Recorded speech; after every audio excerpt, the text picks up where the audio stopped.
Today, as part of our Business Spotlight program, I'm with Stefan Kraan. He's a director and owner of Oceanic Organic Products, and that's based in Headford in County Galway. He's also a 50% owner of a company in India, TSC Purple. And in both of these companies, he'd be the chief scientific officer.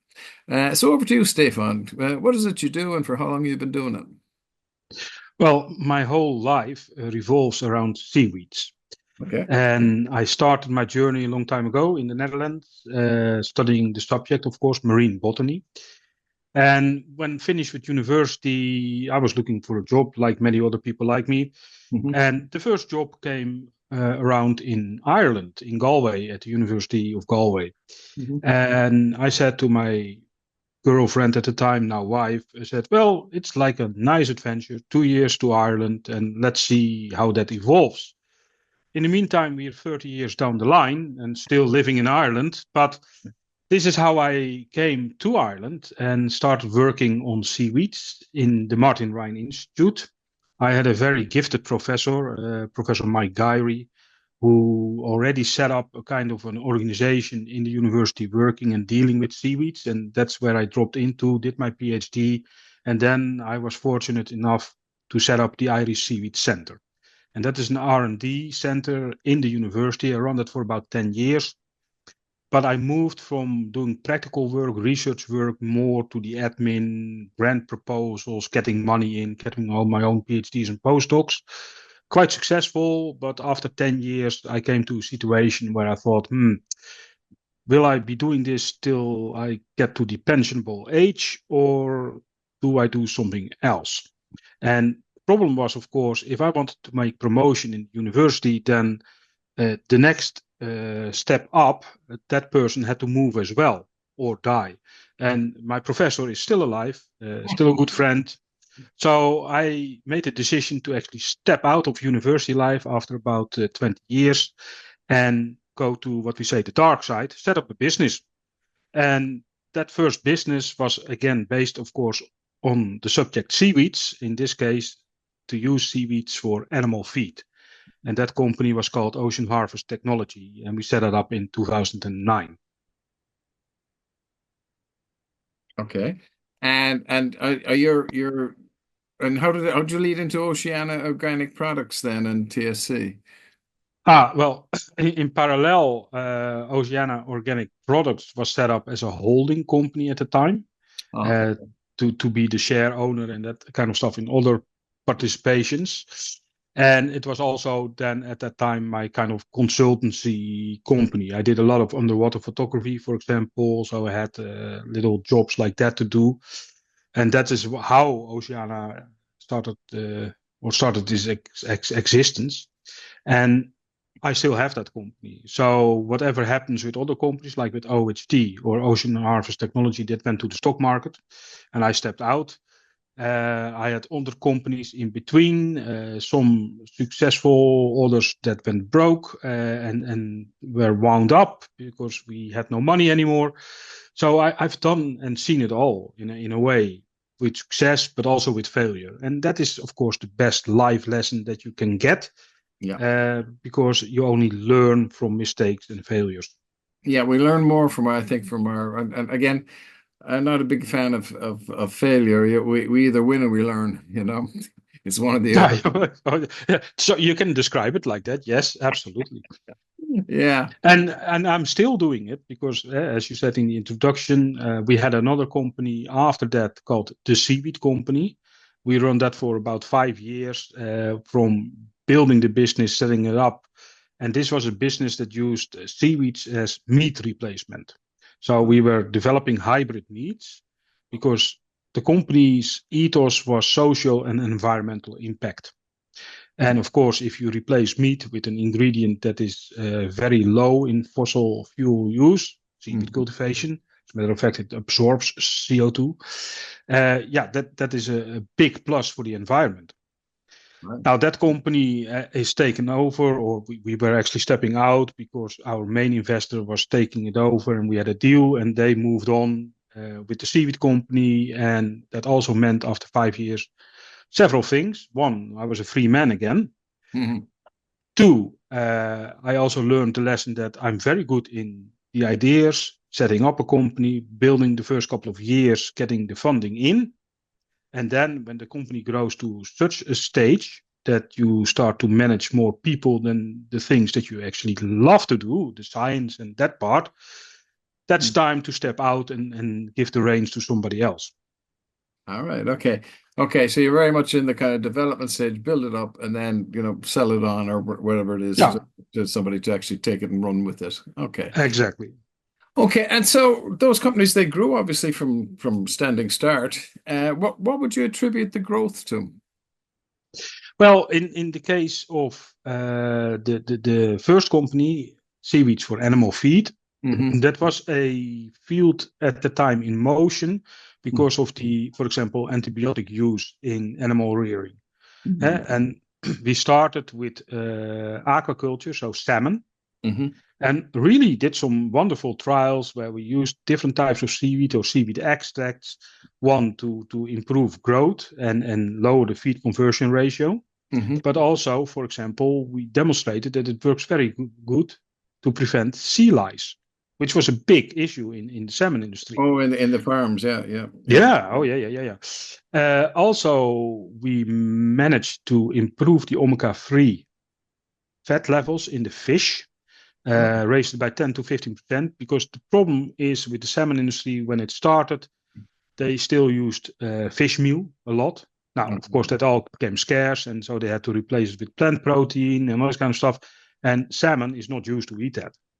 So, in the metabolism, things start to change. There is more inflammatory compounds in that fat metabolism cycle, uh, where salmon starts to get issues. The mucus layer on the outside becomes thinner, lice start to attach, and then it is a downward spiral. wow, yeah. And with the seaweed, you could kind of counter that and produce more mucus output, but also to help with the anti-inflammatory compounds, omega-3, basically, and omega-6 levels to prevent these, well, negative processes that take place on a plant diet. All right, okay. I suppose you kind of answered this already, but if you had to start from square one in business, what would you do differently? I mean, you've started up a few businesses, yeah. Well, always find, well, do different is to find maybe different types of people. Hmm. Often you align yourself with people that think like you, have the same vision, which is nice because it's like a nice marriage. That is understandable. But often you need to be challenged in the beginning as well with your ideas, and you need people around you that excel in other areas than what you are good at. Yep. So in some companies that organically happened anyway, so they became a success. Other companies, I did not the right thing, and it was too much two peas in a pot, if you know what I mean. Hmm. And then you run into trouble, and you have no answers to that. Right. So always find people around you, be it in accounting, be it in human resource or whatever it is, that are better than yourself. That's Right. the trick to a lot of things, I would say. Right. Okay. Very good. That is a theme that does come through.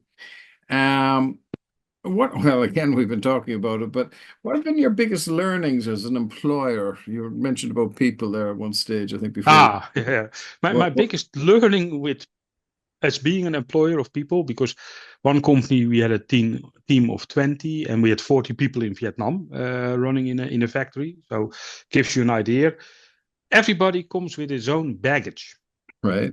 And with that, not to be too negative, but everybody has his own buttons to push, their own mindset, and their own issues and problems that they bring with them. And as soon as your team grows to a certain size, things don't gel all the time anymore. Mm-hmm. And guess who has to solve that? Yes. Yeah. So in the end, you're more dealing with those kind of personal issues than again the thing that you love to do, which is developing products or doing the science or the analysis or field work. I love to do field work, for example. Hmm. So, and that's what I meant in the beginning as well. you can build a company up to a certain size, and then you really have to start to realize, okay, let somebody else do this, not me. Right. Right. And then you can still be associated with the company, or even the company can hire you as a consultant.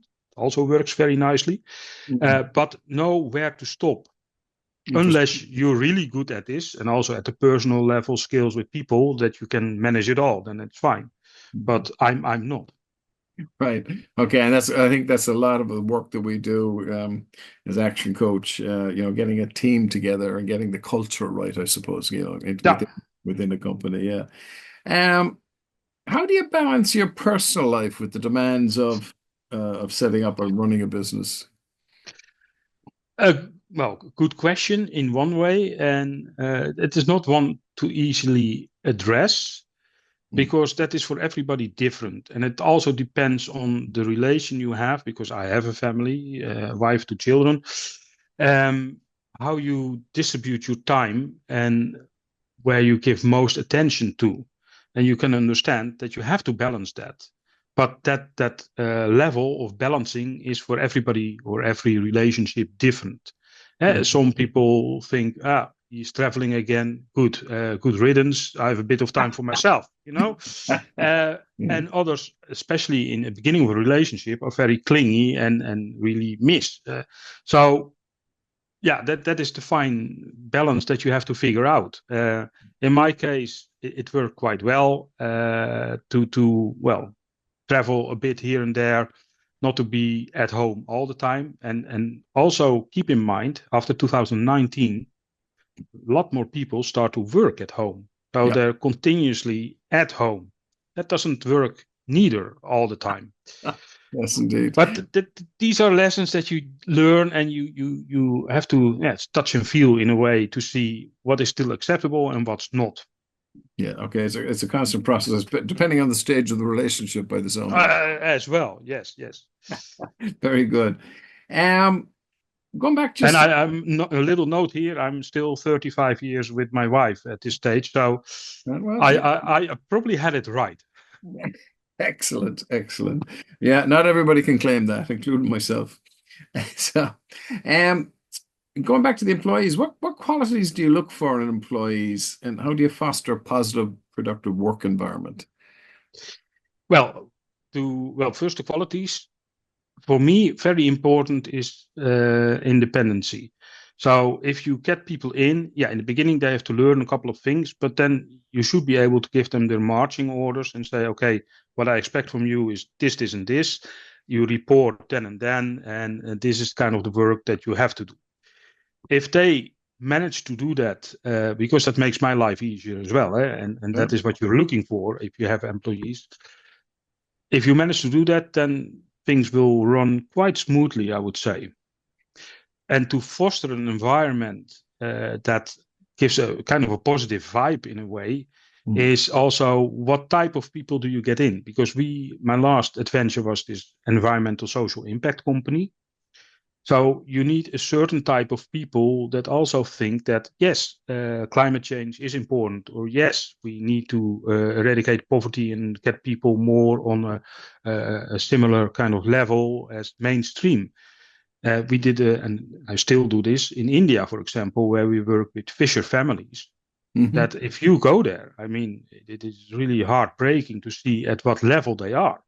Hmm. And the little things that we can offer with little projects and seaweed cultivation there that alleviate them from that level to a bit more affluent, that they can bring their kids to school, that they can afford themselves flip flops, this Fantastic. kind of stuff. Mm. So if you get that kind of people around you, yes, because you're all pushing in the same direction. If you Yes. get a hard nosed kind of business person, then that doesn't work. Hmm. Right. So again, it depends on your own company. What are you trying to make, achieve, do, Hmm. and then match that, yeah, a cohort of people with a similar kind of view and an outlook. Yeah, fantastic. Yeah, so similar view, and as we were talking about there a bit, that have the same vision basically as what you have, and the same, I suppose. One of the phrases we have is you hire for attitude and train for skills. So if the attitude is right up front, Yeah, I couldn't agree more, actually. You Yeah. just said it here in a nutshell. Yeah. Yeah. Yeah, we do a fair bit on that.